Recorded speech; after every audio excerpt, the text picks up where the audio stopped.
Speculation mounts that President Trump will receive the Nobel Peace Prize for his efforts in settling the Gaza war. It's worth recalling the history of how Theodore Roosevelt got the Nobel Peace Prize in 1905 for his work in settling the war between Russia and Japan. The war broke out as Russia tried to contain Japanese ambitions in Asia, and the Japanese launched a surprise attack against the Russian fleet.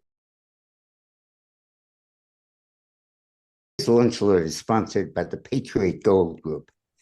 Veteran investor Frank Holmes forecasts $7,000 per ounce gold by the end of Trump's term. He's the one that predicted gold would hit $4,000 an ounce, and we're just about there. Eventually, Port Arthur, which was in China but run by the Russians, fell to Japan in 1905, and that stimulated efforts to create the Treaty of Portsmouth in August of 1905 and mediated U.S. President Theodore Roosevelt. The break in the war came when the Russian Baltic fleet from the Baltic Sea sailed over 7 months and 18,000 miles from the Baltic Sea to arrive off Japan to intervene in the war.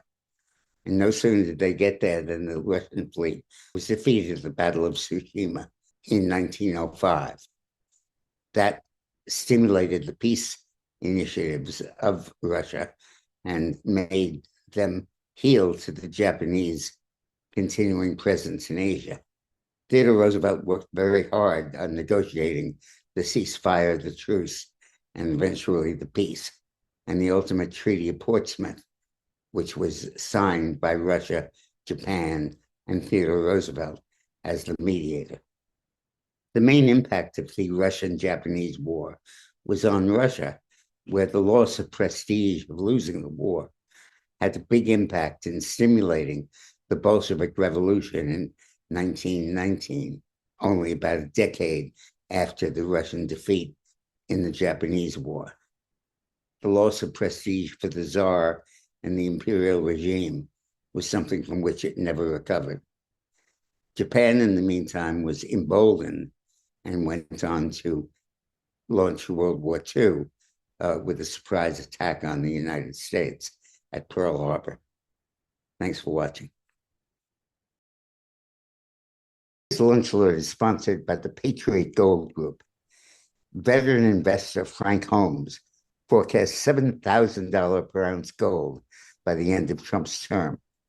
He's the one that predicted gold would hit $4,000 an ounce, and we're just about there. Both Jeffrey Gundlach and Ray Diallo said run to gold and silver, literally run. Remember, silver's inflation-adjusted all-time high is $209 an ounce. The Fed has just started cutting rates, so we're just getting started here at Patriot Gold. So run to invest. Thank you. Patriot Gold Group offers no fee for life IRAs to viewers of these videos. The IRA minimums are $25,000 and $100,000 for the no fee for life IRA. So call the Patriot Gold Group and ask for the no fee for life IRA.